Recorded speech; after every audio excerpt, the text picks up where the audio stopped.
crown.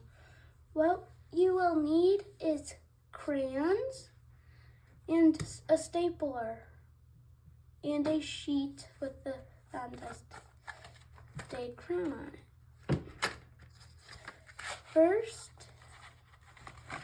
you need to get any colored crayon and color it.